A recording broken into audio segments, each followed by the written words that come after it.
नमस्कार, स्वागत है आप सभी का राजधानी एक्सप्रेस में और आपके साथ मैं हूं आंचल कादियान। शुरुआत बड़ी अपडेट के साथ हरियाणा विधानसभा चुनाव से जुड़ी हुई बड़ी खबर आपको बता दें, सीएम सैनी ने किया है नामांकन। लाडवा सीट से सीएम सैनी ने अपना पर्चा दाखिल किया है। ट्रैक्टर से नामांकन करने पहुंचे थे नायब सिंह सैनी। नामांकन भरने के बाद सीएम सैनी का बयान भी आता है। कहते हैं कि लाडवा की जनता से मुझे मिला प्रेम। हरियाणा में फिर बनेगी बीजेपी की सरकार। हरियाणा के मुख्यमंत्री नायब सिंह सैनी ने विधानसभा चुनाव के लिए लाडवा विधानसभा क्षेत्र से बीजेपी उम्मीदवार के रूप में अपना नामांकन दाखिल कर दिया है। उन्होंने केंद्रीय मंत्री और पूर्व सीएम मनोहर लाल और पार्टी के अन्य नेताओं की मौजूदगी में अपना नामांकन दाखिल किया है। तो वहीं पर नामांकन के दौरान मुख्यमंत्री नायब सिंह सैनी ट्रैक्टर से नामांकन करने के लिए पहुंचे थे। तस्वीरें भी आप देख सकते हैं। नामांकन दाखिल करने के बाद सीएम सैनी का साफ तौर पर कहना है कि लाडवा की जनता से मुझे बेहद प्रेम मिला है, प्यार मिला है और अब मुझे पूरा विश्वास है कि एक बार फिर से हरियाणा में बीजेपी की ही सरकार बनेगी। जब नामांकन दाखिल करने के लिए पहुंचे थे सीएम सैनी तो उनके साथ हरियाणा के पूर्व मुख्यमंत्री मनोहर लाल भी मौजूद थे। इसी के साथ पार्टी के अन्य नेताओं की मौजूदगी भी देखी गई थी। सभी के सब ट्रैक्टर पर सवार होकर नामांकन दाखिल करने के लिए पहुंचे थे। देखिए, लाडवा की जनता का आज भरपूर आशीर्वाद मिला है और ये ऐतिहासिक नॉमिनेशन का कार्यक्रम था कि पूरा का पूरा लाडवा आज सड़कों के ऊपर था। आप लोगों ने देखा है, अपने बेटे भाई को आशीर्वाद देने के लिए आज पूरा लाडवा सड़कों पे आया है। एक बात तय की है कि हरियाणा की डबल इंजन की सरकार ये 8 अक्टूबर के बाद बहुत बड़े मार्जिन के साथ तीसरी बार बन रही है। ये तय हरियाणा के लोगों ने कर दिया है। ये 14 तारीख को आदरणीय प्रधानमंत्री जी हमें आशीर्वाद देने के लिए आ रहे हैं। उनके नेतृत्व में हरियाणा और फले फूले ऐसा आशीर्वाद आदरणीय प्रधानमंत्री जी का मिलेगा और हम भव्य स्वागत उनका यहाँ पर करेंगे। प्रधानमंत्री आवास योजना के तहत 50,000 से ज्यादा मकान बना करके दिए हैं। 15,000 को हम देने वाले हैं। और भाइयों, मैं आज आप लोगों का ये आशीर्वाद लेने के लिए आया हूँ कि अपना एक वोट आप कमल के फूल को 8 तारीख को लेकर के अपने बेटे भाई को यहाँ से भाई हरियाणा की सेवा करने का मौका आप लोग देंगे। ये निवेदन आप लोगों के बीच में मैं करने के लिए आया हूँ। मित्रों, जैसा हमको पता है कि 5 तारीख से नामांकन शुरू हुए हैं, 5, 6, 7 और फिर आज 9 और 10। तो इस प्रकार से पूरे प्रदेश में सभी नामांकन भरे जा रहे हैं। और आज ये प्रसन्नता का विषय हमारे लिए कि आज हमारे मुख्यमंत्री श्री नायब सिंह सैनी इन्होंने अपना नामांकन लाडवा विधानसभा क्षेत्र से भरा है। और आज और भी स्थानों पर इस प्रकार के जो नामांकन पत्र भरे जा रहे हैं, 12 तारीख तक सब नामांकन पत्र भरे जाएंगे। अभी हमारे 67 प्रत्याशियों की सूची ये घोषित हुई है और मुझे लगता है कि आज ही बाकी जो बचे हुए सभी प्रत्याशियों की सूचना आप लोगों को मिल जाएगी। और भारतीय जनता पार्टी ये पहली पार्टी होगी कि सभी अपने विधानसभा क्षेत्रों से सबसे पहले यानी प्रत्याशी घोषित करने की एक पार्टी का हमारा ये काम पूरा हो जाएगा। तो चलिए अब आपको बता देते हैं नायब सिंह सैनी का सियासी सफर भी। अंबाला जिले के मिर्जापुर गांव के रहने वाले हैं सैनी। 1996 में बीजेपी से उन्होंने अपने सियासी सफर की शुरुआत की। 2002 का अगर जिक्र करें तो 2002 में अंबाला बीजेपी युवा मोर्चा के जिला महामंत्री बने। 2005 में बीजेपी अंबाला युवा मोर्चा के जिला अध्यक्ष बने। फिर 2012 में अंबाला के जिला अध्यक्ष भी बने। 2014 के विधानसभा चुनाव में नारायणगढ़ से चुनाव लड़े और चुनाव में जीत हासिल की थी सैनी ने। 2016 में हरियाणा सरकार में राज्य मंत्री भी बनाए गए थे। उसके बाद 2019 में कुरुक्षेत्र से लोकसभा चुनाव लड़े और लोकसभा चुनाव में भी जीत हासिल की थी। 27 अक्टूबर 2023 को हरियाणा बीजेपी अध्यक्ष बने। फिर 12 मार्च 2024 को हरियाणा के 11वें मुख्यमंत्री के तौर पर शपथ ग्रहण की। उसके बाद 2024 का हम जिक्र करें तो 2024 में कुरुक्षेत्र के लाडवा से बीजेपी के उम्मीदवार के तौर पर चुनावी मैदान में नजर आने वाले हैं। आज ही उन्होंने अपना नामांकन दाखिल किया है। कुरुक्षेत्र के लाडवा से उन्हें टिकट मिला है। हालांकि वो करनाल से टिकट चाहते थे, लेकिन उन्हें टिकट जो है वो कुरुक्षेत्र के लाडवा से दिया गया है। नामांकन दाखिल करने के लिए जब आज पहुंचे तो एक अलग ही अंदाज उनका नजर आया। ट्रैक्टर पर सवार होकर के नामांकन दाखिल करने के लिए पहुंचे थे। अंबाला से उन्होंने अपने सियासी सफर की शुरुआत की थी और फिलहाल हरियाणा के मुख्यमंत्री के तौर पर भी कमान संभाल रहे हैं। 2024 के चुनाव में चुनावी मैदान में लाडवा सीट से नजर आने वाले हैं। तो वहीं इस बीच केंद्रीय मंत्री मनोहर लाल का बयान भी आया है। उन्होंने कहा कि प्रदेश भर में फिलहाल नामांकन का दौर जारी है। हार की तरफ बढ़ रही है कांग्रेस। विपक्षी गठबंधन की राजनीति सफल नहीं होगी। कांग्रेस और आपकी दुकान है बिल्कुल खाली। हरियाणा में तीसरी बार बीजेपी की सरकार बनेगी तो विपक्षी गठबंधन पर निशाना साधते हुए नजर आए। तो उधर हरियाणा में बीजेपी ने अपनी दूसरी लिस्ट जो है वो जारी कर दी है। लिस्ट में 21 उम्मीदवारों के नामों की घोषणा की गई है। रोहतक से मनीष ग्रोवर बीजेपी प्रत्याशी है। पुन्हाना से एजाज खान बीजेपी प्रत्याशी। फिरोजपुर झिरका से नसीम अहमद को टिकट दिया गया है। नारायणगढ़ से पवन सैनी बीजेपी प्रत्याशी है। तो आज 21 उम्मीदवारों की लिस्ट जो है वो बीजेपी ने जारी कर दी है। इससे पहले 67 उम्मीदवारों की लिस्ट बीजेपी की तरफ से जारी की जा चुकी है। अब दूसरी सूची में 21 उम्मीदवारों के नामों की घोषणा की गई है। तो इस लिस्ट में भी काफी नाम हैं जो काटे गए हैं, जिन्हें उम्मीद थी कि उन्हें टिकट मिलेगा, लेकिन नाम लिस्ट में नहीं आया।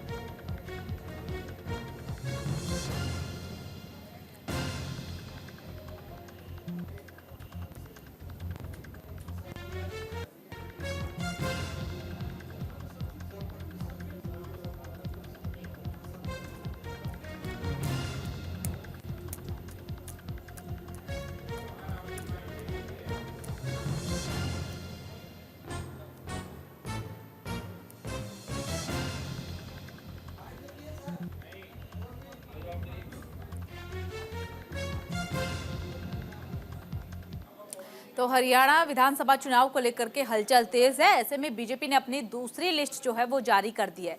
इस लिस्ट में 21 उम्मीदवारों के नामों का ऐलान किया गया है। विनेश फोगाट के खिलाफ आपको नजर आने वाले हैं कैप्टन बैरागी। जुलाना से कैप्टन योगेश बैरागी बीजेपी उम्मीदवार के तौर पर नजर आएंगे। कांग्रेस की तरफ से विनेश फोगाट पर भरोसा जताया गया है।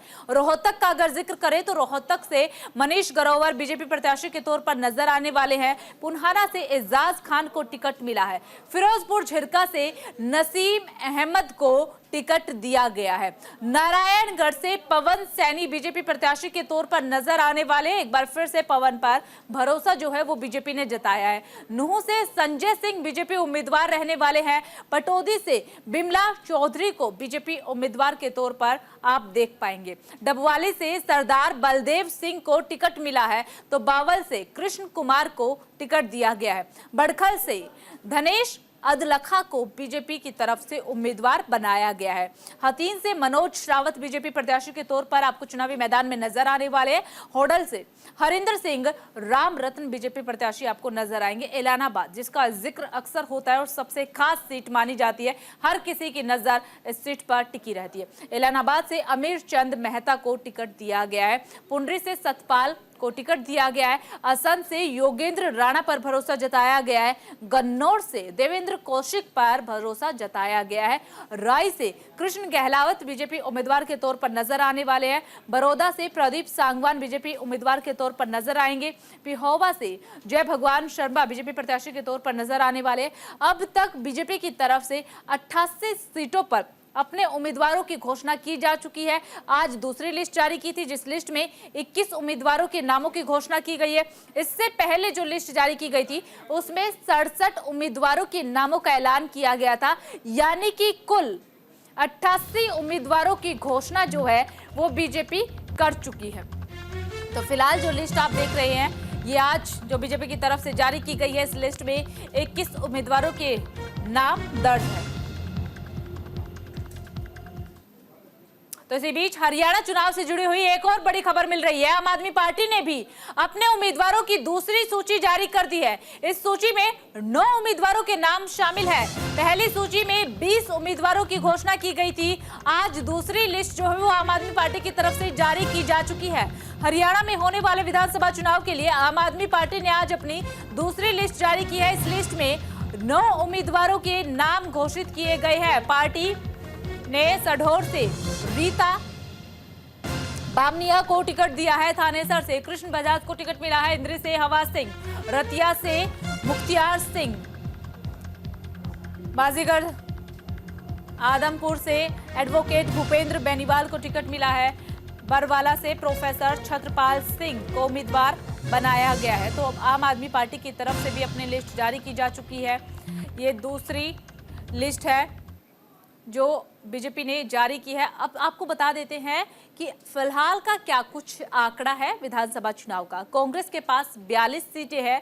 ग्राफिक्स के जरिए आपको समझाने की कोशिश कर रहे हैं। आम आदमी पार्टी के पास 90 में से मात्र 4 सीटें हैं। हरियाणा में चुनावी घमासान मचा हुआ है और लोकसभा चुनाव के रिजल्ट पर भी नजर डालें। हाल ही में चुनाव संपन्न हुए हैं। 10 सीटें कुल हरियाणा के अंदर आती है लोकसभा की, जिसमें से आंकड़ा जो है वो 5-5 का रहा है। यानी कि बीजेपी के पास 5 सीटें हैं और कांग्रेस पार्टी के पास 5 सीटें। आम आदमी पार्टी अपना खाता नहीं खोल पाई थी। मात्र 1 सीट पर आम आदमी पार्टी ने उम्मीदवार उतारा था। अब विधानसभा चुनाव को लेकर अगर जिक्र करें तो विधानसभा की कुल 90 सीटें हैं जो कि आती हैं।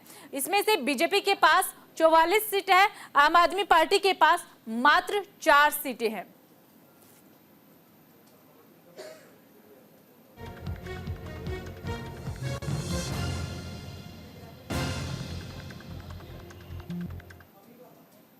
तो हरियाणा चुनाव की तैयारियों में सभी पार्टियां जुटी हुई है। पुरजोर कोशिश कर रही है कि पकड़ को मजबूत बनाया जाए। सभी पार्टियों के उम्मीदवार लगातार नामांकन कर रहे हैं।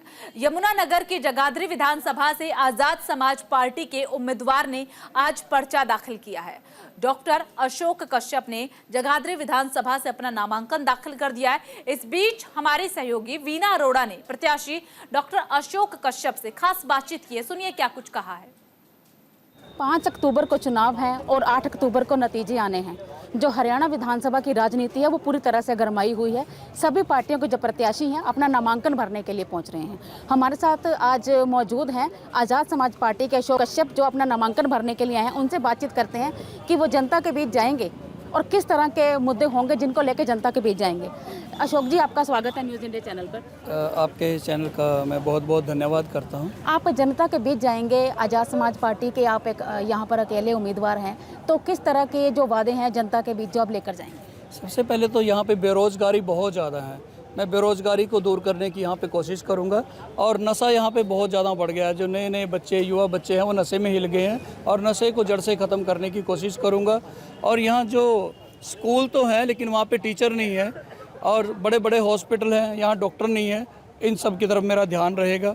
और जगाधरी से तो जितनी भी इंडस्ट्रीज़ हैं वो बहुत कहीं ना कहीं बहुत ज़्यादा परेशान है इस सरकार से। उनकी तरफ मैं पूरा ध्यान दूंगा। जब हमारी सरकार आएगी उनको फैक्ट्रियाँ अच्छी तरह चलेंगी और जो मज़दूर लोग हैं उनको रोज़गार भी मिलेंगे। हरियाणा में अगर हम बात करें, भाजपा भी है, कांग्रेस नहीं है और ऐसे में बड़े बड़े दिग्गज खड़े हुए हैं। आप अपने आप को कहाँ पर मानते हैं? देखो, जो जगाधरी विधानसभा में है तो जब से हम हुए हैं तो बड़े बड़े ये दिग्गज नेता ही हमसे घबराए हुए हैं, इन्हें घुटने टेक दिए हैं। और सबको पता है एक तरफा हमारी यहाँ से जीत हो रही है। ये हमारी जीत नहीं, ये जनता की जीत हो रही है। और लोग भी चाह रहे हैं कोई बेदाग और अच्छा चेहरा हमारे सामने है। नहीं तो 2 ही चेहरे उनके सामने होते थे और उनकी समस्याओं का कोई हल नहीं होता था। तो 5 अक्टूबर को चुनाव को लेकर आपकी किस तरह की तैयारियाँ हैं और 8 अक्टूबर को जो सरकार है वो किसकी है?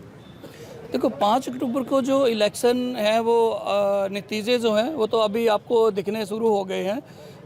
36 बिरादरी के जो लोग हैं वो मेरे से जुड़े हुए हैं। उन्हें एक तरफा मूड बना लिया है कि अब की बार वो भारी मतों से हमें जिता रहे हैं और मैं उनकी सेवा दिन रात करूंगा, उनके साथ रहूंगा।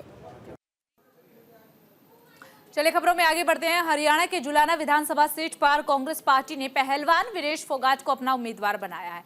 विनेश फोगाट लगातार अपने विधानसभा क्षेत्र में लोगों से मुलाकात कर रही है। इस दौरान विनेश फोगाट ने कहा कि हम मेहनत कर रहे हैं, सबका लड़ने का अधिकार है, हम अपनी ईमानदारी और सच्चाई पर विश्वास है कि लोग हमारे साथ ही हैं और आगे आने वाले वक्त में भी लोग हमारा साथ देंगे।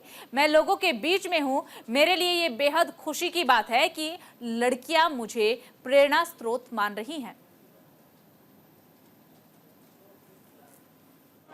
हमारे अपने लोग हैं, जो भी मेहनत करेगा उसको ये आशीर्वाद देंगे और मुझे इनके ऊपर पूरा भरोसा है कि ये सही का साथ देंगे और सच्चाई के सामने खड़े रहेंगे, जैसे ये पहले खड़े रहे। जो उम्मीद की किरण से वो मुझे देख रही हैं, मैं बस उनको इतना विश्वास दिलाती हूँ कि किसी भी क्षेत्र में आपके लिए पहले रहेगा मेरे लिए, क्योंकि मेरी माँ ने मेरे को जन्म दिया है, तो मैं जानती हूँ कि एक माँ का पीड़ा, एक बहन का दर्द। और आज भी मैं लड़कियों से मिली थी, कुछ स्टूडेंट्स थे, कॉलेज में जा रहे थे, तो काफ़ी कुछ उनको चाहिए, स्टेडियम चाहिए उनको, कॉलेज के लिए बस चाहिए, तो बहुत सारी चीज़ें हैं जो मैं चाहती हूँ कि उनको मिले और मेरी बहनें मेरे से भी आगे जाए, मेरे से भी ऊंचा नाम करे। और मैं गर्व से कह सकूँ कि मैं इस क्षेत्र में मेरी शादी हुई थी।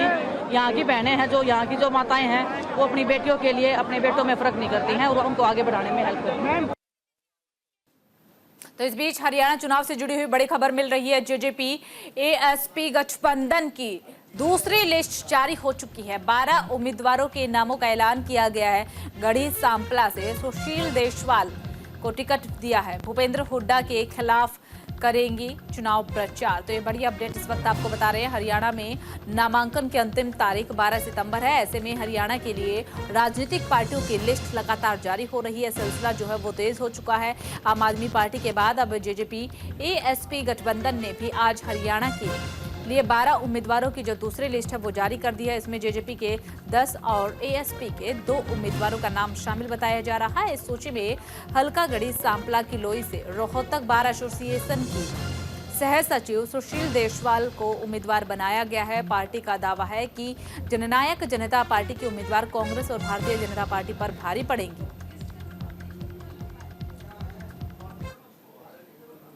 आज का मेन एजेंडा मुख्य है जननायक जनता पार्टी ने वह आज समाज पार्टी के संयुक्त उम्मीदवार एडवोकेट पंडित सुशीला देशवाल जी को प्रत्याशी बनाया है हल्का गढ़ी सांपला कलोई से। भूपेंद्र सिंह हुड्डा के खिलाफ जननायक जनता पार्टी व आज समाज पार्टी का संयुक्त उम्मीदवार श्रीमती सुशीला देशवाल जी होंगी। उधर बीजेपी प्रत्याशी घनश्याम सराफ ने भरा है अपना नामांकन फॉर्म। केंद्रीय मंत्री गजेंद्र सिंह शेखावत भी इस दौरान उनके साथ उपस्थित रहे हैं। प्रदेश में तीसरी बार बनेगी बीजेपी सरकार, गजेंद्र सिंह का बयान सामने आया है। आज नामांकन दाखिल किया है। भिवानी से बीजेपी प्रत्याशी घनश्याम ने अपना नामांकन दाखिल कर दिया है। इस दौरान उनके साथ केंद्रीय मंत्री गजेंद्र सिंह शेखावत भी मौजूद रहे हैं। घनश्याम ने रोहतक रोड पर स्थित अपने कार्यालय का उद्घाटन भी किया है, जिसमें मुख्य अतिथि के तौर पर केंद्रीय मंत्री गजेंद्र सिंह शेखावत भी पहुंचे। इस अवसर पर गजेंद्र सिंह शेखावत ने कांग्रेस पार्टी को आड़े हाथ लेते हुए कहा कि हुड्डा सरकार के 10 वर्ष की सरकार में कोई भी विकास प्रदेश में नहीं हुआ है। उन्होंने आगे कहा कि केंद्र में जब यूपीए की सरकार थी तो उस समय आतंकवाद बढ़ा हुआ था और प्रदेश के अंदर भी भ्रष्टाचार चरम पर था। आज बिना पर्ची बिना खर्ची के युवाओं को रोजगार मिल रहा है। उन्होंने आगे कहा कि घनश्याम का किसी भी प्रकार का कोई विरोध नहीं है। आगामी विधानसभा चुनाव में भारतीय जनता पार्टी एक बार फिर हैट्रिक लगाए, इसके लिए पूरे दमखम के साथ में और भारतीय जनता पार्टी के कार्यकर्ताओं के जोश और खरोश के साथ में बीजेपी चुनाव के मैदान में एक बार फिर उतरी है। पिछले 10 साल में जिस तरह से इस डबल इंजन की सरकार ने हरियाणा में भय, भूख और भ्रष्टाचार की राजनीति को समाप्त किया, भाई भतीजावाद की राजनीति को समाप्त किया और जिस तरह से हरियाणा को देश के सबसे तेज गति से विकसित होने वाले प्रदेशों की श्रृंखला में ला करके खड़ा किया है, हरियाणा की जनता एक बार फिर भारतीय जनता पार्टी को लगातार तीसरी बार हैट्रिक लगाने का मौका देने के लिए तैयार है। इस वक्त की बड़ी खबर आपको बता दें, कन्हैया मित्तल बीजेपी में ही रहेंगे। कांग्रेस में शामिल होने से किया है इनकार। दरअसल हाल ही में अटकलें लगाई जा रही थी कि कन्हैया मित्तल कांग्रेस में शामिल हो सकते हैं। खुद उनकी तरफ से बयान आया था कि परिस्थितियां बदली और ऐसी बनी तो मैं कांग्रेस में जरूर शामिल हो जाऊंगा। जिसके बाद तमाम सवाल उठने लगे थे, तमाम अटकलें लगाई जा रही थी। लेकिन अब कन्हैया मित्तल ने तमाम अटकलों पर विराम लगा दिया है। साफ कहा है कि मैं बीजेपी में ही रहूंगा। बीजेपी नेतृत्व पर भरोसा जताया है कन्हैया मित्तल ने। ये इस वक्त की बड़ी खबर आपको बता रहे हैं।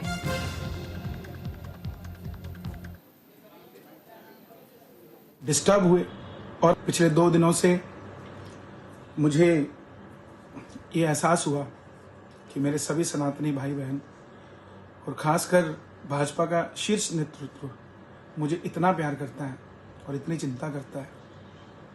2 दिनों से मैं देख रहा हूं कि आप सब परेशान हैं। मैं उसके लिए क्षमा चाहता हूं और जो मेरे मन की बात मैंने कही थी कि मैं कांग्रेस ज्वाइन करने वाला हूं, उसे वापस लेता हूं, क्योंकि मैं नहीं चाहता कि किसी भी सनातनी का। चलिए खबरों में आगे बढ़ते हैं, बात हिमाचल प्रदेश की कर लेते हैं। हिमाचल प्रदेश के चंबा जिले में मणिमहेश यात्रा के दौरान एक हेलीकॉप्टर से गिद्ध टकरा गया। हादसे में एक यात्री घायल हो गया है। वहीं हेलीकॉप्टर की सूझबूझ से बड़ा हादसा होने से टल गया है। हादसे के वक्त हेलीकॉप्टर 13,000 फीट की ऊंचाई पर उड़ रहा था। हेलीकॉप्टर को भरमौर हेलीपोर्ट पर सुरक्षित उतारा गया है। अब दिल्ली से एक टीम आएगी जो इस पूरे हादसे की जांच करेगी। जी, आज सुबह जब हमारा एक हेलीकॉप्टर भरमौर से कुछ यात्रियों को लेकर ऊपर डल के लिए निकला तो एक पक्षी के साथ जो है वो हेलीकॉप्टर में वो पक्षी आके भिड़ गया, जिसके कारण कुछ तकनीकी खराबी हेलीकॉप्टर में आई। परंतु जो हमारे पायलट थे और जो टेक्निकल टीम थी उन्होंने कुशलतापूर्वक जो हेलीकॉप्टर को सेफली लैंड किया। जितने भी पैसेंजर थे वो सभी सुरक्षित जो है वापस भरमौर के हेलीपैड पे उनको उतार दिया गया था। एक पैसेंजर को थोड़ी माइनर इंजरीज़ आई हैं, जिनकी ट्रीटमेंट भरमौर हॉस्पिटल में करके उनको फ्री कर दिया गया और उसके अलावा बाकी जो पैसेंजर्स थे वो एकदम सुरक्षित और बिना चोटिल हुए जो है सेफली उतार लिए गए हैं। फिलहाल राजधानी एक्सप्रेस में सिर्फ इतना ही। बाकी तमाम बड़ी खबरों के लिए बने रहिए न्यूज़ इंडिया के साथ।